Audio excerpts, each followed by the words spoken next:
जय साथियों, मैं बाले सब इंस्पेक्टर प्रियस रंजन, आपका दोस्त और होस्ट, आपके अपने यूट्यूब चैनल टेक्निकल खाके में आप लोग का स्वागत करता हूं। साथियों, आज का वीडियो है किरण पब्लिकेशन के जीके एंड करंट अफेयर का सेट नंबर 4। साथियों, आप लोग ये बताइए कि आप लोग का इतना इतना रिस्पांस क्यों नहीं मिल रहा है जीके और करंट अफेयर के वीडियो में। क्योंकि देखो भाई, अगर जिनका मैथ कमजोर है वो जीके और करंट अफेयर ही आपकी नैया पार लगाएगी। आपको थीम का जो इंपॉर्टेंट थीम है जीके का भी दे दिया गया है, रिपीटेड थीम, जिससे क्वेश्चन बी सीबीएसई या सीएसबीसी आयोग और BSSC आयोग द्वारा पूछा जाता है। और आपको करंट अफेयर का भी इंपॉर्टेंट थीम दे दिया गया है, तो पर भी आप लोग क्यों नहीं टेस्ट को उतना अटेम्प्ट कर रहे हैं। भाई, अगर आप लोग का सपोर्ट नहीं मिलेगा तो हम लोग भी वीडियो बनाना बंद कर देंगे, क्योंकि वीडियो आप ही लोग के हेल्प के लिए बनाया जाता है। तो साथियों, आप लोग से निवेदन है कि टेस्ट नंबर 4 हम अपलोड कर रहे हैं आज। टेस्ट नंबर 4 को आप लोग पूरा अच्छे से अटेम्प्ट कीजिए। बाइलिंगुअल है, दोनों दोनों माध्यम के विद्यार्थियों के लिए है। तो टेस्ट नंबर 4 अटेम्प्ट करके आप लोग अपना कमेंट बॉक्स में अपना स्कोर बताइए, कितना स्कोर आ रहा है। और हाँ, इसमें अगर आपका स्कोर 25 में 17-18 आ रहा है ना, तो अच्छा है, अच्छा आपका स्कोर है। और 17-18 से कम आ रहा है तो भाई आपको ज्यादा मेहनत करने की जरूरत है। मेहनत में कुछ नहीं करना है, जो मेरे द्वारा दिया गया है इंपॉर्टेंट थीम एंड टॉपिक, उसको रिवाइज करना है। तो साथियों, ज्यादा देर ना करते हुए हम लोग चलेंगे इसको वीडियो क्वेश्चन नंबर 1 पे। और हाँ, एक इंपॉर्टेंट बात इसमें कि आपको पीडीएफ भी टेलीग्राम ग्रुप में प्रोवाइड कर दिया जाता है। ऑफिशियल टेलीग्राम ग्रुप हम लोग का है @टेक्निकल खाकी TECHNICALKHAKI। वहाँ पे आपको पीडीएफ भी प्रोवाइड कर दिया जाता है। तो साथियों, वहाँ भी ज्वाइन कीजिए। और देखिए, क्वेश्चन नंबर 1 की ओर चलते हैं। जय साथियों। साथियों, एक बार फिर से आप सभी का स्वागत है आपके अपने यूट्यूब चैनल टेक्निकल खाके में। मैं बाले सब इंस्पेक्टर प्रियस रंजन आपको आज प्रैक्टिस सेट नंबर 4 करवाऊंगा जीके एंड जीएस का। ठीक है, जीके एंड जीएस का प्रैक्टिस सेट नंबर 3 तक करवाया जा चुका है। हम लोग से जितना संभव हो पा रहा है इतने कम समय में उतना हम लोग कोशिश कर रहे हैं। तो देखिए, ये किरण पब्लिकेशन का है, बाइलिंगुअल है। ठीक है, बाइलिंगुअल आपको किरण पब्लिकेशन का है, बाइलिंगुअल है। बाइलिंगुअल है इसीलिए क्योंकि यहाँ पे हिंदी माध्यम अंग्रेजी माध्यम दोनों माध्यम के विद्यार्थियों के लिए आपको सहूलियत मिलेगी। और देखिए, गाइडेड बाय ये जो आपको प्रोग्राम करवाया जा रहा है, ऐसे वैसे नहीं करवाया जा रहा भाई, selected wireless radio sub inspector के द्वारा करवाया जा रहा है। आपका रेडियो का एग्जाम है, ठीक है, तो ऐसा शायद ही यूट्यूब पे कोई ऐसा चैनल होगा ना जो आपको सेलेक्टेड वायरलेस स्टाफ द्वारा, वायरलेस एएसआई ऑपरेटर द्वारा गाइड किया गया हो। देखिए, हम लोग का यूट्यूब चैनल है टेक्निकल खाकी के नाम से, और टेलीग्राम लिंक भी है, टेलीग्राम भी है हम लोग का टेक्निकल खाकी, बिना कोई स्पेस के। तो चलिए साथियों, ज़्यादा देर ना करते हुए हम लोग क्वेश्चन नंबर 1 की ओर आते हैं। ठीक है, क्वेश्चन नंबर 1 है भाई, हिंदी इंग्लिश दोनों। पहले हिंदी इंग्लिश पढ़े थे। विच of the following was the first president of Indian national Congress. ठीक है, निम्नलिखित में से कौन भारतीय राष्ट्रीय कांग्रेस के प्रथम अध्यक्ष थे। व्योमेश चंद्र बनर्जी, दादा भाई नौरोजी, जॉर्ज यूल, बदरुद्दीन तैयबजी। तो देखो भाई, हमारा कांग्रेस का देखिए, हम ये आपका इतिहास का इंपॉर्टेंट थीम में मॉडर्न का बताए हैं, कांग्रेस बताए हैं, कांग्रेस का अधिवेशन बताए हैं। तो भाई, आप लोग अगर इंपॉर्टेंट थीम का वीडियो नहीं देखे होंगे तो जाके देख लीजिए, अभी भी समय है दोस्त, अभी भी आप लोग कर सकते हैं। जिनका मैथ कमजोर है तो वो तो जीके एंड जीएस को सीरियसली लीजिए ही लीजिए। तो देखिए, आईएनसी की स्थापना, भारतीय राष्ट्रीय कांग्रेस की स्थापना कब हुई थी? 1885 में। ठीक है, 1885 में। बहुत सारे साथियों का कहना है कि भैया आप जो लिखते हैं वो मतलब दिखता नहीं है। तो भाई, इसके लिए हम माफ़ी चाहेंगे आप लोग से कि दिखता नहीं है बोल के, क्योंकि इसमें जो है हम लोग का वो है, क्या बोलते हैं, इसमें हम लोग का ये पेन है, पेन को उतना अभी यूज टू नहीं हुए करने के लिए। देखिए, ऑप्शन हमारा है तो इसका देखिए, कांग्रेस की स्थापना जो हमारे व्योमेश चंद्र बनर्जी थे वो पहले अध्यक्ष थे कांग्रेस के। ठीक है, तो 1885 में, 185 में व्योमेश चंद्र बनर्जी थे। और हमारे दूसरे कौन थे? दूसरा थे दादा भाई नौरोजी, सेकेंड, यानी थर्ड थे मेरा कौन सा? थर्ड थे बदरुद्दीन तैयबजी, बदरुद्दीन तैयबजी थर्ड थे। और फोर्थ थे जॉर्ज यूल। तो देखिए, जो पहला हुआ था बम्बई में हुआ था। ठीक है, भारत के मैप पे देख लेंगे, बम्बई यहाँ पे है। दूसरा कहाँ हुआ था मेरा, बता दीजिए? कलकत्ता, कलकत्ता यहाँ पे है। और तीसरा हुआ था मेरा कहाँ? मद्रास में। ठीक है, और चौथा हुआ था मेरा इलाहाबाद में। तो ऐसे करके आपको ये याद रखना होगा। तो देखिए, बदरुद्दीन तैयबजी जो थे भाई, वो प्रथम मुस्लिम अध्यक्ष थे। ठीक है, अब प्रथम विदेशी अगर आपसे पूछा तो जॉर्ज यूले हो जाएगा। और कांग्रेस के स्थापना का आइडिया किसका था, ये आप लोग कमेंट बॉक्स में बताइएगा। ठीक है, चलिए दोस्त, दूसरा नंबर पढ़ते हैं। Who among the following was a famous ruler of the क्या से गौड़ किंगडम।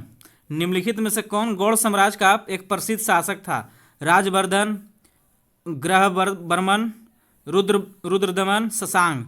तो देखिए भाई, गौड़ साम्राज्य का एक प्रसिद्ध शासक शशांक था। ठीक है, शशांक के बारे में हम लोग एक चीज़ ये भी जानते हैं कि शशांक ही एक वो शासक था जो गौड़ की कहाँ का था? बंगाल का था वंशज, बंगाल का था।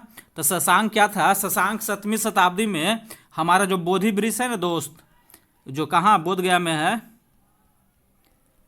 बोध गया के बोधि वृक्ष, देखिए साथियों राइटिंग पे नहीं जाना है। आप लोग का कमेंट आता है कुछ साथियों कि भैया राइटिंग सुधारे, तो भाई राइटिंग सुधारने की कोशिश कर रहे हैं। हम ये पेन से लिखते हैं तो इसमें राइटिंग उतना अच्छा मेरा नहीं बन पा रहा।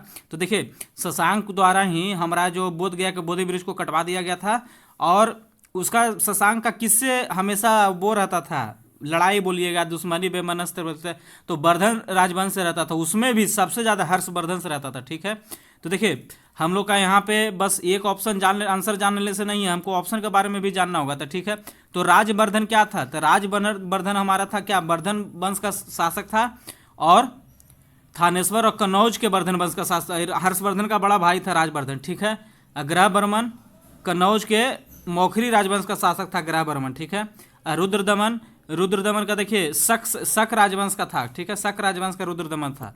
तो साथियों इसमें इसका आंसर हो जाएगा ऑप्शन नंबर 4 शशांक। ठीक है, अगला पढ़ते हैं हम लोग।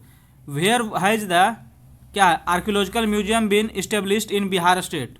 ठीक है, बिहार राज्य में कहाँ पुरातात्विक संग्रहालय की स्थापना की गई है, नालंदा, वैशाली, बोधगया, उपरोक्त सभी। तो भाई इसका आंसर हो जाएगा उपरोक्त सभी में। ठीक है, तो बिहार में जो पुरातत्व संग्रहालय है, जो क्या आर्कियोलॉजिकल सर्वे ऑफ इंडिया द्वारा ASI द्वारा स्थापित किया गया है। आप लोग कमेंट बॉक्स में बताइए साथियों, आप लोग मतलब गूगल का भी सहारा ले सकते हैं अगर जानते हो तो अच्छे। ASI का मुख्यालय क्या है, कहाँ है, आर्कियोलॉजिकल सर्वे ऑफ इंडिया यानी भारतीय पुरातात्विक संग्रहालय संस्थान का मुख्यालय कहाँ है, बताइए आप लोग कमेंट करके आंसर।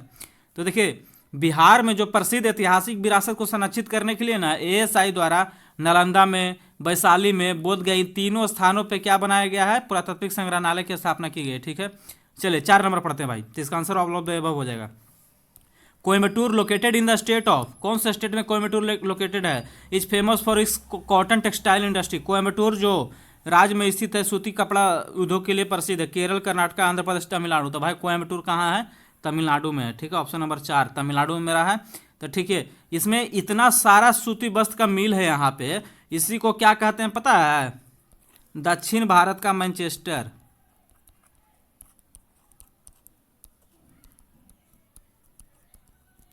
देखिए आप लोग ये बताइए कि उत्तर भारत का मैनचेस्टर किसे कहते हैं, बताइए कमेंट करके, आप लोग का इन्वॉल्वमेंट बना रहे इसमें।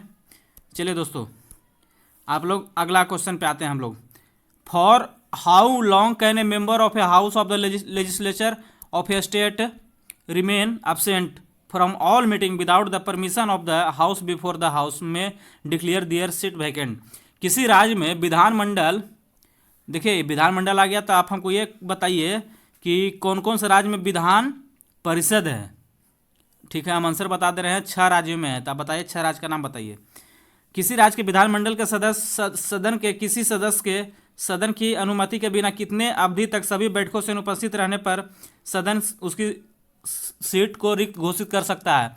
60 day sorry 30 days, 90 day, 180 day, 60 दिन, 30 दिन, 90 दिन, 180 दिन। तो भाई इसमें जो मेरा है आर्टिकल कौन सा हो जाएगा, अनुच्छेद 190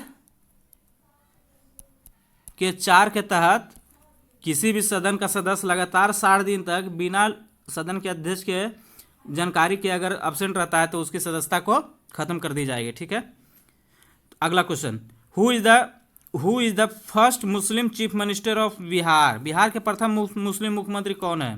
ठीक है, अब्दुल बारी, मजरूल हक, अब्दुल गफूर, इनमें से कोई नहीं। तो भाई इसका आंसर हो जाएगा अब्दुल गफूर। अब्दुल गफूर कब से कब तक रहे हैं बिहार के मुख्यमंत्री, हमको ये जानना है। तो देखिए भाई 2 जुलाई, ठीक है, मेरा वॉइस पे ध्यान दीजिए, राइटिंग पे नहीं। 2 जुलाई 1973 से कब तक रहे हैं दोस्तों, 11 अप्रैल 1975 तक रहे हैं। ठीक है, अब्दुल गफूर रहे हैं, वो बिहार के इतिहास में आसीन होने वाले पहले मुस्लिम मुख्यमंत्री रहे हैं। तो देखिए आप लोग ये भी बता दीजिए, यहाँ पे आप लोग को देखिए इसमें बहुत सारा होमवर्क है, नहीं बता रहे तो बता रहे। बिहार के प्रथम दलित मुख्यमंत्री का नाम हम ही बता दे रहे हैं आप लोग को, भोला पासवान शास्त्री था। ठीक है, देखिए मजरूल हक स्वतंत्रता सेनानी थे, अब्दुल बारी क्या थे, अब्दुल बारी भी स्वतंत्रता सेनानी थे और बिहार प्रांतीय कांग्रेस कमेटी के अध्यक्ष भी थे। तो ठीक है भाई 6 तक मेरा हो गया है। पहले 7 नंबर पढ़ रहे हैं भाई। What is the India's rank in the women peace and security index 2025-26।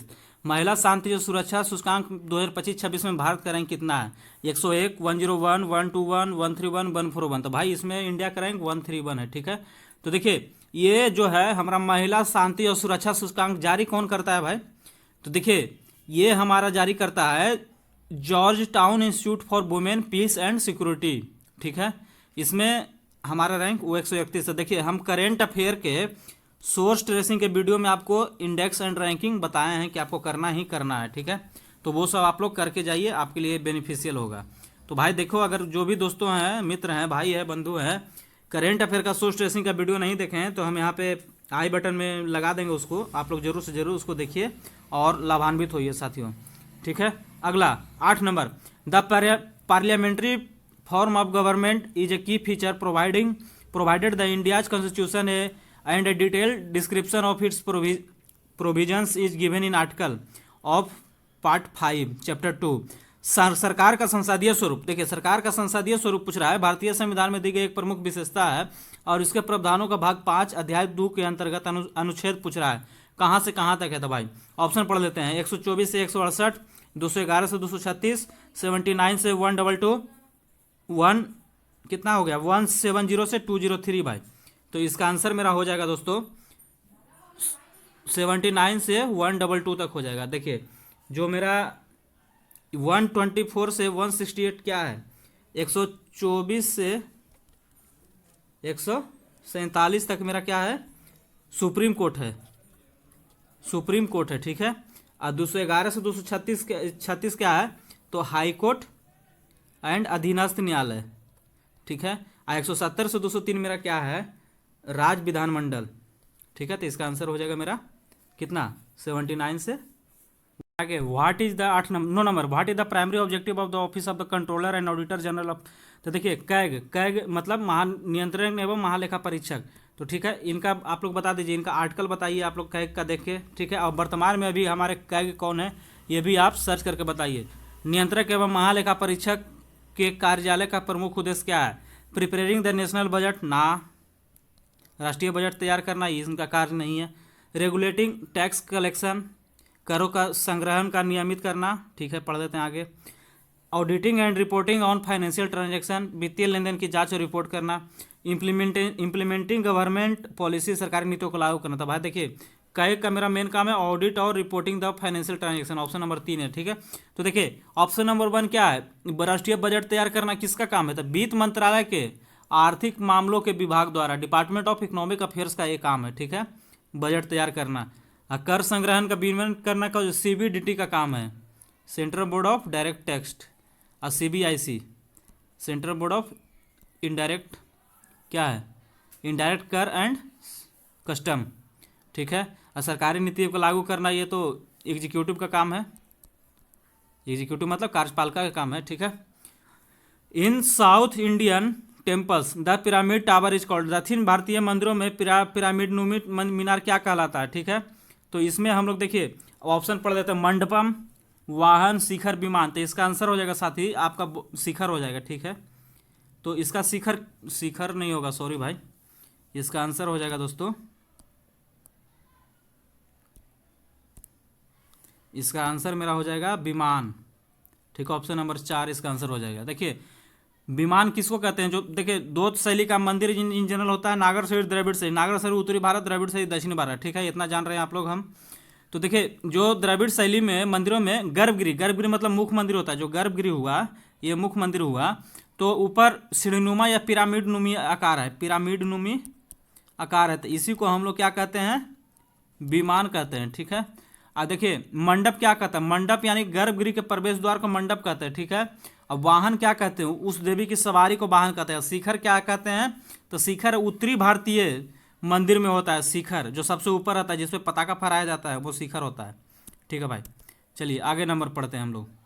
Which of the following name is not related to Patna, निम्नलिखित में से कौन सा नाम पटना से संबंधित नहीं है? अजीमाबाद पटना संबंधित, कुसुमपुर, पुष्पपुर, कनिष्कपुर।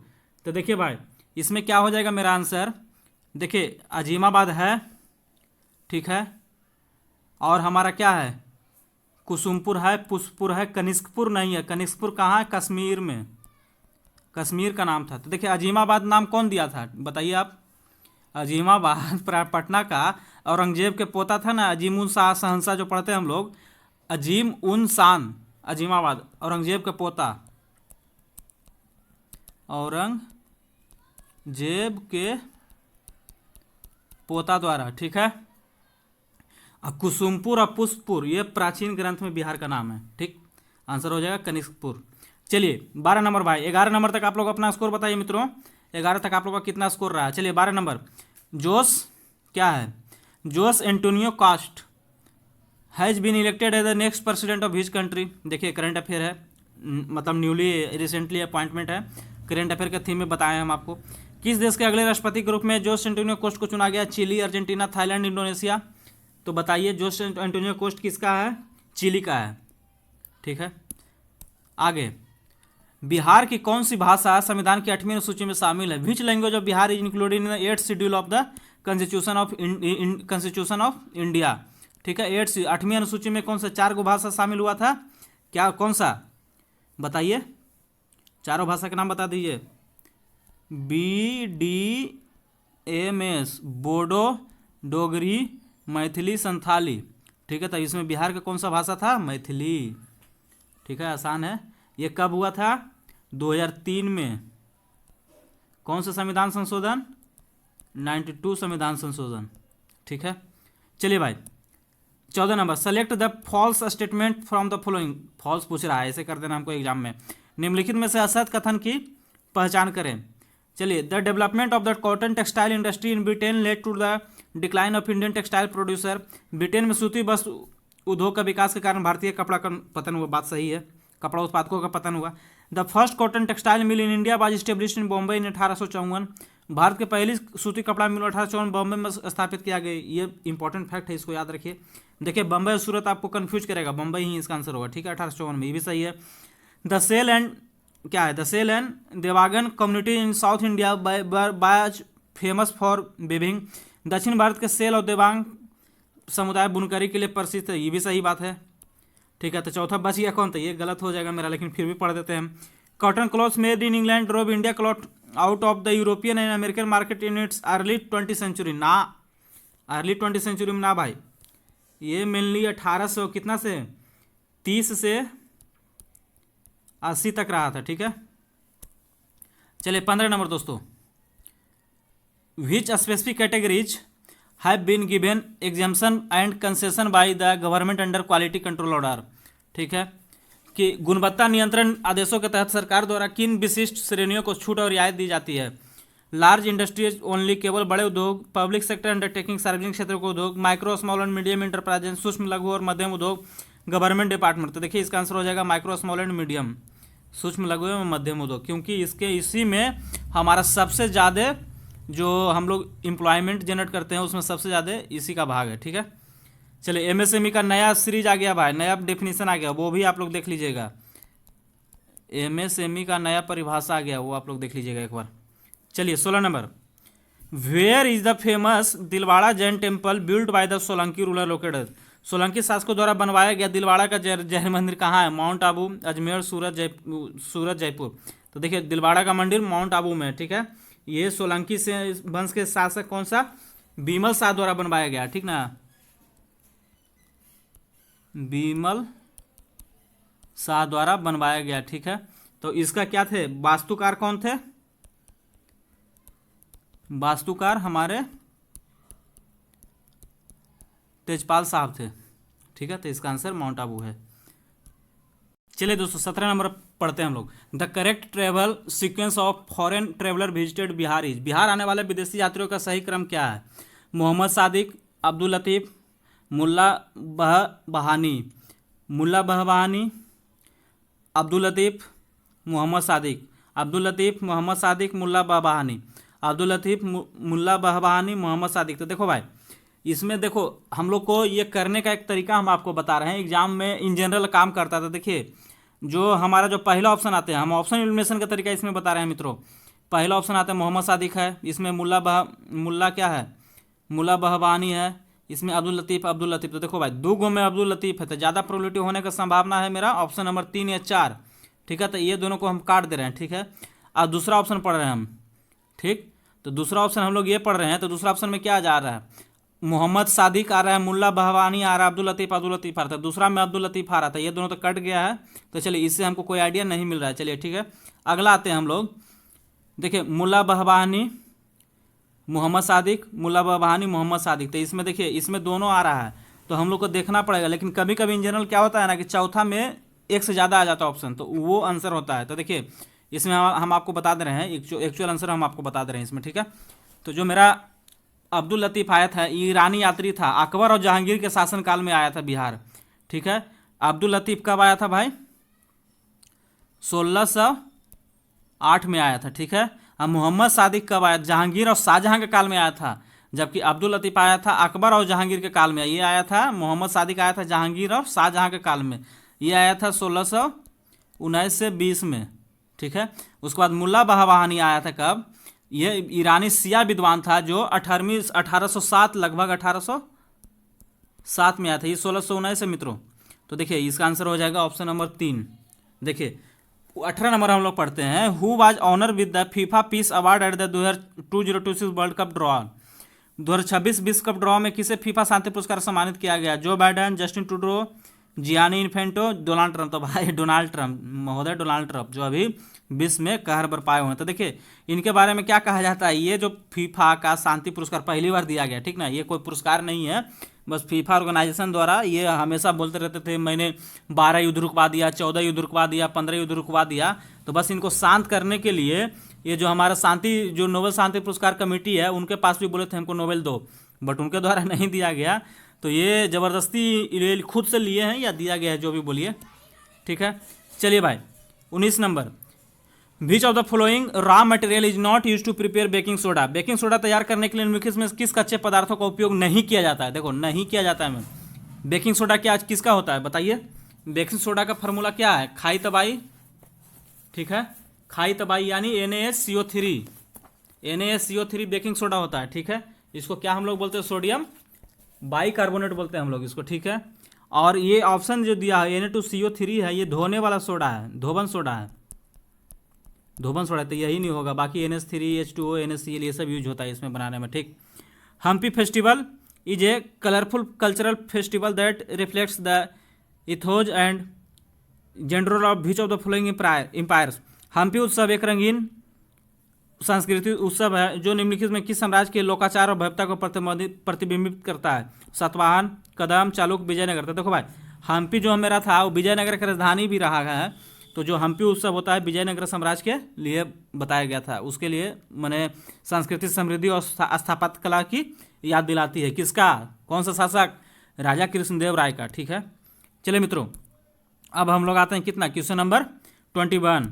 देखो 20 तक आ गए हम लोग। जरूर आप लोग को वीडियो अच्छा लग रहा होगा, तो भाई वीडियो अगर अच्छा आपको लगा है तो आप इस वीडियो को अपने दोस्तों से शेयर कीजिए और आप इसको एकदम सीरियसली अटेम्प्ट कीजिए और आप लोग अपना स्कोर बताइए, ठीक है। क्योंकि ये बहुत ही मेहनत से हम लोग के द्वारा लाया जाता है, आपके लिए एक PPT फॉर्म में भी लाया गया, प्रयास कर रहे हैं। तो जितने हम लोग सुधार कर रहे हैं साथियों, तो आप लोग उतने ही मतलब आपका रुचि कमते जा रहा है। तो भाई ऐसा नहीं करना है, और हमारा एग्ज़ाम आने वाला है, तो हमारा एक एक समय इंपॉर्टेंट है। बस हमको मेन फोकस चाहिए 28 जून तक चाहिए, ठीक है। उसके बाद आप लोग कुछ कीजिए, बस 28 जून तक आप लोग अच्छे से पढ़ाई कीजिए। उसके बाद आपको फिजिकल की भी तैयारी करना है, कुछ नहीं करना है। 4-5 दिन का ब्रेक लेगा भाई, फिजिकल की तैयारी करना। 993 पोस्ट है, एक गोल्डन अपॉर्चुनिटी आप लोग के लिए। चलिए 21 नंबर पढ़ते हैं हम, ठीक है। इंडिया वन इट्स फर्स्ट जहाँ पे आ जाए अच्छा ये VBI हो जाता है। First squash world cup gold medal by defeating which country in the final.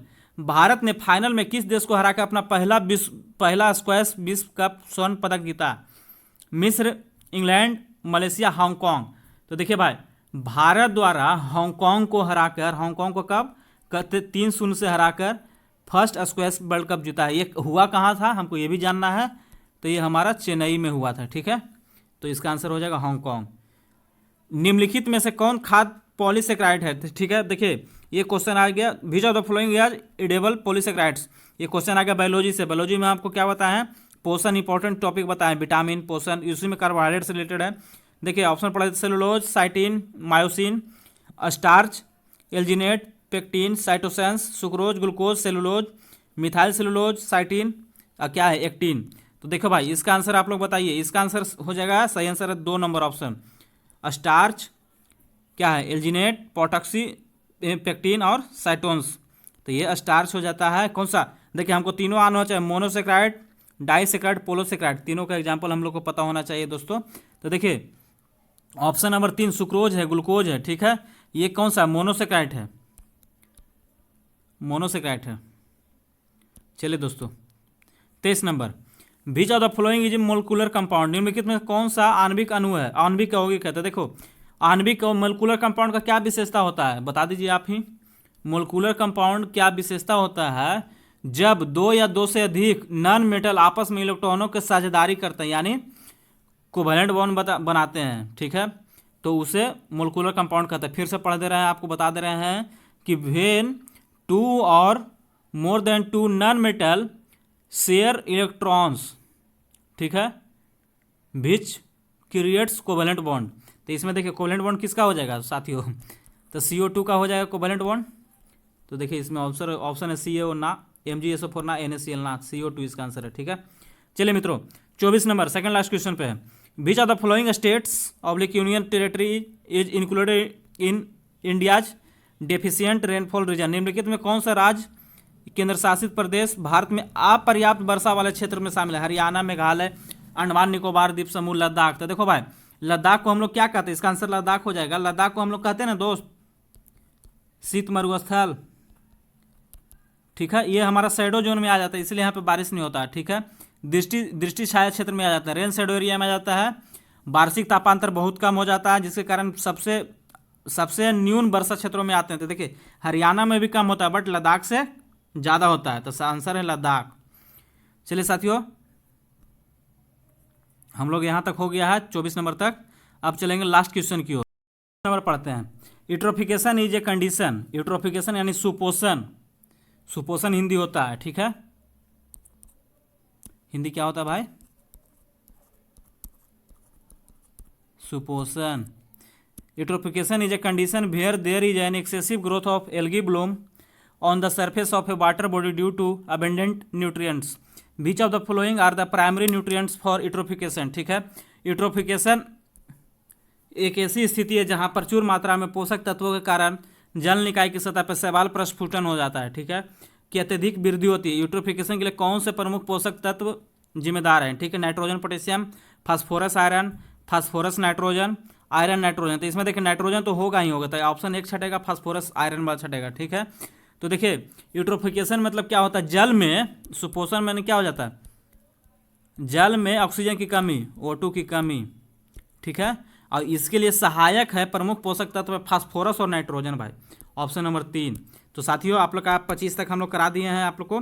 देखिए 25 में आप लोग अपना स्कोर बताइए कितना आ रहा है। अगर आपका स्कोर 18 प्लस है, 18 प्लस है तो आप लोग अच्छी स्थिति में है, और अगर 18 से कम है तो अभी भी समय है।